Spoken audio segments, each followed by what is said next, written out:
जब भी आप कोई निवेश करते हैं तो हमेशा सोचते हैं कि मुझे इसमें रिटर्न कितना मिलेगा, मैं इसमें से कितनी कमाई कर पाऊँगा। लेकिन एक बहुत ही ज़रूरी कॉलम है जिसे आप कई बार नज़रअंदाज कर देते हैं और वो है नॉमिनेशन का कॉलम। लगता है भर देंगे, अभी इतनी जल्दी क्या है, अभी हम इन्वेस्टमेंट शुरू कर रहे हैं, बाद में भर देंगे, मुझे क्या होने वाला है? लेकिन मैं तो यही कहूँगी कि इन सवालों को ज़रा उल्टा करके पूछिए, अगर आपने नहीं भरा तो क्या होगा? आप जिस अपने मेहनत के पैसे को निवेश कर रहे हैं, वो अगर आपके परिवार को नहीं मिले, खुदा ना खास्ता अगर आपको कुछ हो जाए, तो क्या होगा?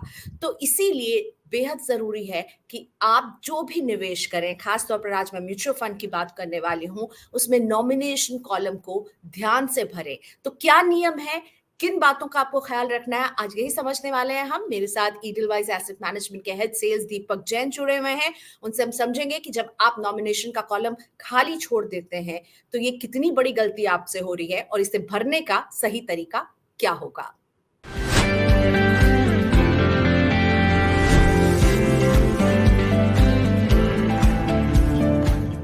Hello Deepak sir, thank you so much आपने मनी 9 के लिए वक़्त निकाला। नॉमिनेशन, आपको भी लगता है क्या कि लोग इसे नज़रअंदाज कर देते हैं और अगर किसी के म्यूचुअल फंड इन्वेस्टमेंट में नॉमिनेशन का कॉलम नहीं भरा हो और उन्हें अगर कुछ हो जाता है, तो उनके परिवार के लिए कितनी मुश्किलें खड़ी हो सकती हैं?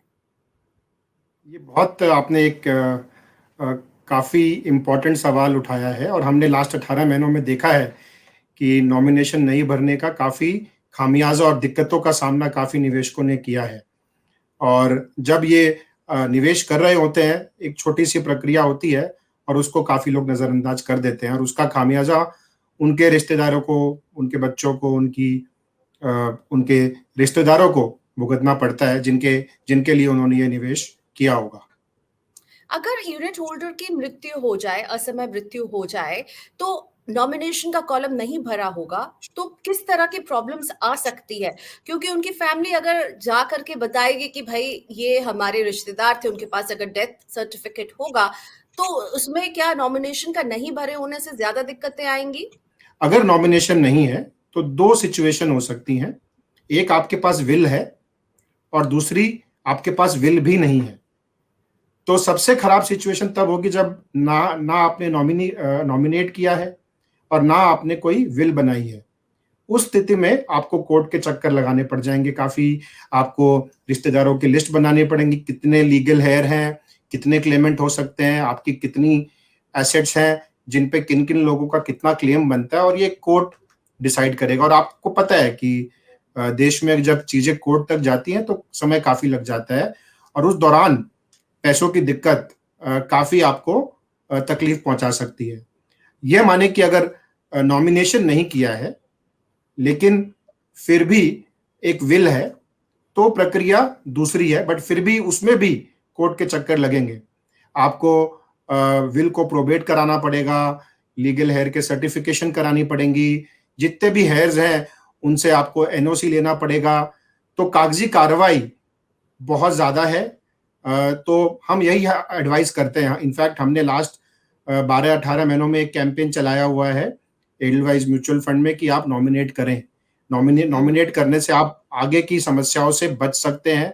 ये एक बहुत ही छोटी प्रक्रिया है, नहीं करने से आपने जो जिस मकसद से इतना पैसा बचाया, निवेश किया, अपने प्रियजनों के लिए, अपने परिवार वालों के लिए, उन्हें बहुत कठिनाइयों का सामना करना पड़ सकता है। जी, तो दीपक जी मुझे ये बताइए कि अगर वहीं पर अगर नॉमिनेशन हो, आपने कहा अगर नॉमिनेशन नहीं है, विल भी नहीं है, कोर्ट के चक्कर लगेंगे, अगर नॉमिनेशन है पर विल नहीं है, तब भी आपको जो है बहुत सारे प्रक्रिया से गुज़रना होगा। लेकिन अगर नॉमिनी निर्धारित है पहले से कि ये होंगे नॉमिनी, तो ये आसान कैसे हो जाती है? अगर अगर नॉमिनेशन है क्लियर कि समझिए कि कोई एक व्यक्ति नहीं रहे और उनकी पत्नी को उन्होंने नॉमिनेट कर दिया, तब प्रक्रिया काफ़ी साधारण हो जाती है।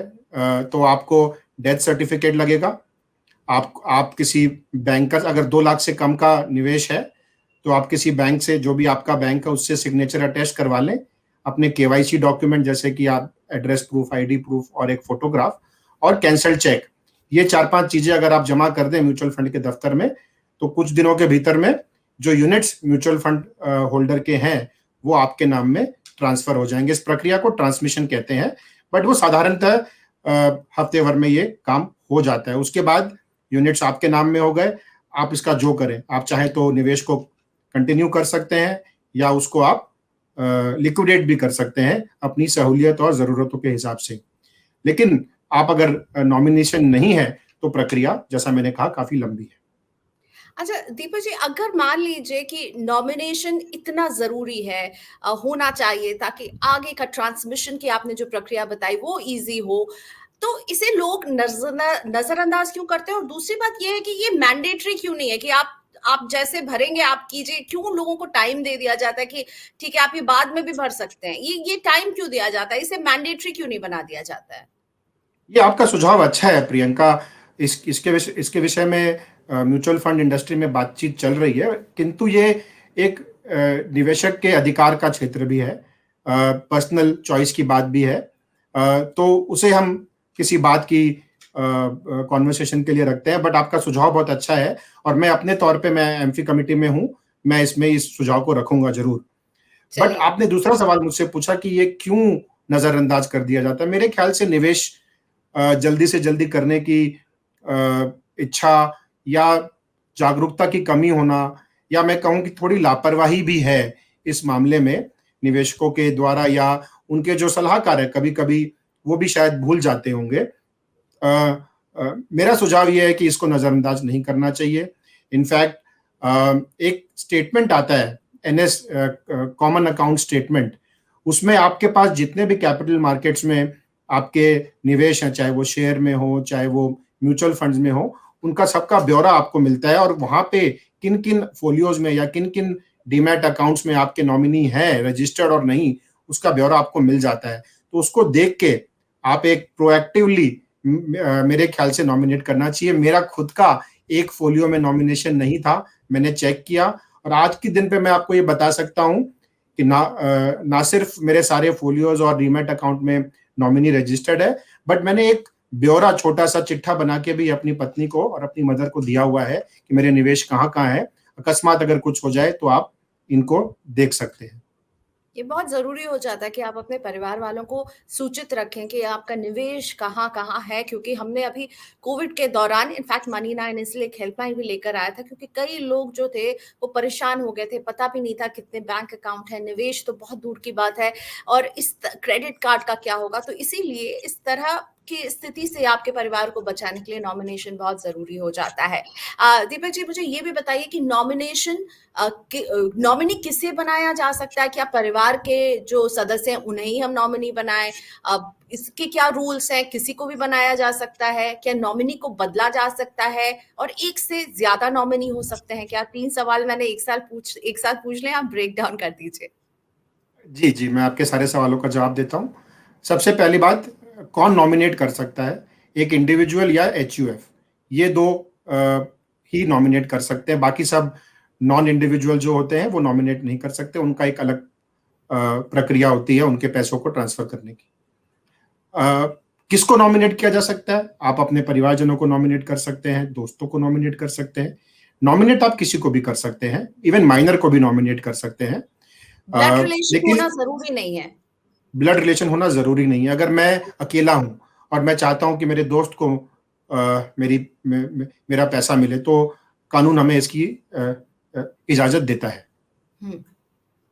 तो हम नॉमिनेट किसी को भी कर सकते हैं। हम एक बार में तीन लोगों को नॉमिनेट कर सकते हैं। उनका परसेंटेज हम डिसाइड कर सकते हैं, जो भी हमें उचित लगे, 50, 25, 25 या 30, 35, 34, जैसे भी आप करना चाहें, या आप खाली एक सिंगल नॉमिनी भी रख सकते हैं। आप चाहे बाद में नॉमिनेशन बदलना, आप नॉमिनेशन बदल सकते हैं, सिंपल प्रक्रिया है। जो भी लास्ट नॉमिनेशन रहती है वही आपकी फाइनल नॉमिनेशन मान ली जाती है, उसके पहले की सारी नॉमिनेशंस रद्द हो जाती है। एक बार अगर नॉमिनी तय कर दिया तो क्या उसे बदला जा सकता है? या बिल्कुल बदला जा सकता है। आप चाहे 1 साल आपने आज मुझे नॉमिनेट किया, 2 साल के बाद आप किसी और को नॉमिनेट कर सकते हैं।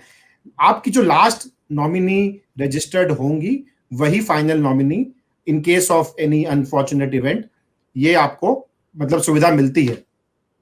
अगर ये नॉमिनी मैं बदलना चाहूँ या फिर मुझे पता चले कि मैंने नहीं किया है किसी को नॉमिनेट, तो फिर क्या होगा? मुझे क्या बहुत सारा पेपर वर्क करना होगा? मैं उस कंपनी को अप्रोच करके क्या इसे ईज़िली कंप्लीट कर सकती हूँ या इसमें मुझे वक़्त लग जाएगा और पेपर वर्क बढ़ेगा मेरा? मैं आपको एडलवाइस म्यूचुअल फंड के बारे में बताता हूँ। आप इस प्रक्रिया को 1 मिनट में कर सकते हैं। आप हमारे वेबसाइट पे लॉगिन कर सकते हैं। वहाँ पे ऑनलाइन फैसिलिटी अवेलेबल है। आप नॉमिनी चूज़ कर लीजिए, उनका परसेंटेज डिसाइड कर लीजिए। एक ओटीपी आपके मोबाइल फ़ोन पे आएगा, वो ओटीपी आप एंटर कीजिए, नॉमिनी रजिस्टर हो जाएगा। और ओके, अदरवाइज़ ऑल्सो बाकी सारे म्यूचुअल फंड्स भी इस तरह की अ, अच्छी सुविधा आपको प्रोवाइड करवाते हैं। एक सिंपल फॉर्म भरिए, नॉमिनी का नाम लिखिए और उसका परसेंटेज आप डिसाइड करके साइन करके सबमिट कर दीजिए। इतनी सी सिंपल प्रक्रिया है नॉमिनेशन की। कोई बहुत भारी भरकम आपको डॉक्यूमेंट तैयार नहीं करना है इसके लिए। हम इसे चेंज भी इस इतने ही आसानी से कर पाएँगे अगर इतनी ही मैंने आसानी से चेंज कर सकते हैं आप। ओके। और अगर कोई माइनर के नाम पर भी पेरेंट्स जो हैं वो निवेश करते हैं, तो माइनर के लिए नॉमिनी फिर कौन होगा? क्योंकि वो तो अंडर गार्डियन ये निवेश हो रहा होगा। आप माइनर अगर निवेश करता है गार्डियन के नाम से तो वो नॉमिनेशन नहीं कर सकता है। Minor can not nominate, but an adult can nominate a minor. मैं आपको एग्जांपल देना चाहता हूँ। नहीं, तो फिर मेरा माइनर किसको माइनर के इन्वेस्टमेंट में क्या होगा तो नॉमिनेशन माइनर में? की इन्वेस्टमेंट पे गार्डियन ऑलरेडी है। ओके, तो ओके, नॉमिनेशन की उसमें एज अ ये इंडियन कॉन्ट्रैक्ट एक्ट के हिसाब से आप minor can not nominate. Okay, okay, fine. और अगर कोई पेरेंट माइनर को नॉमिनेट करता है, वो कर सकता है? बिल्कुल कर सकते हैं। तो इसमें एक चूक भी होती है। जो जो पेरेंट माइनर को नॉमिनेट करते हैं उन्हें गार्डियन का नाम भी देना होता है। तो हमने देखा है कि उसमें चूक ये होती है कि वो खुद ही को गार्डियन नॉमिनेट कर देते हैं। अच्छा ये हो कि दूसरे पेरेंट को वो गार्डियन नॉमिनेट करे। तो अगर फादर ने माइनर के नाम से निवेश किया है एज अ गार्डियन, नॉमिनी में वो अपनी पत्नी को नाम डाल सकते हैं एज अ गार्डियन। सो अगर कुछ हो जाए पहले गार्डियन को तो दूसरा guardian can come in and step in and become the holder of that investment. Okay. और अगर कोई एडल्ट अपने माइनर बच्चे को नॉमिनी बनाता है, तो ये भी पॉसिबल है? एडल्ट अपने माइनर बच्चे को नॉमिनी बना सकता है, लेकिन उसमें लीगल गार्डियन का नाम उसको देना पड़ता है। ओके, फाइन, माइनर ठीक है। अपने आप में किसी भी चीज को होल्ड नहीं कर सकता, ना ही निवेश को, ना ही नॉमिनेशन को। उसके साथ में उसका गार्डियन का नाम होना बहुत जरूरी है। और एक बात और क्लियर करना होगा यहाँ पर, मुझे लगता है दीपक जी, कि नॉमिनी जो है वो उसका अधिकार पैसे पर नहीं होता, वो एक तरह से केयर टेकर होता है और उसे इस पैसे को लीगल आयर तक पहुंचाना है। एम आई राइट? मतलब वो केयर टेकर है। एब्सोल्युटली, एब्सोल्युटली प्रियंका जी, आपने बहुत अच्छी बात बताई है।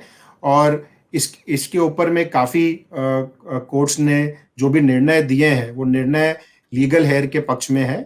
Nominee acts as a trustee for the ultimate beneficiary, which is in most cases the legal heir. Right. So nominee trustee है और इसे फिक्स करना आपको अपने निवेश में बहुत जरूरी है। नहीं तो अगर आपको कुछ हो जाए, भगवान ना करे ऐसा हो, अगर ऐसी कोई स्थिति खड़ी हो जाए तो आपके परिवार को बहुत दिक्कत होगी अगर आपने नॉमिनी फिक्स नहीं किया होगा। थैंक यू सो मच दीपक जैन, हमारे लिए आपने वक्त निकाला। एक बहुत ही इंपॉर्टेंट टॉपिक पर हमने आज बात की। और समझिए कि नॉमिनी क्यों है जरूरी, और अपने निवेश में जरूर चेक कीजिए कि आपने नॉमिनी का नाम दिया है या नहीं दिया है तो तुरंत बदलिए, तुरंत संपर्क कीजिए उस कंपनी से जहां आपका ये निवेश चल रहा है और नॉमिनी फिक्स कीजिए। Thank you for watching us. Money 9 के इस तरह के वीडियोस अच्छे लगते हैं तो मनी 9 के यूट्यूब चैनल को सब्सक्राइब करना ना भूलें, बेल आइकॉन को भी क्लिक कर दें ताकि इस तरह के वीडियोस आपसे कभी मिस ना हो।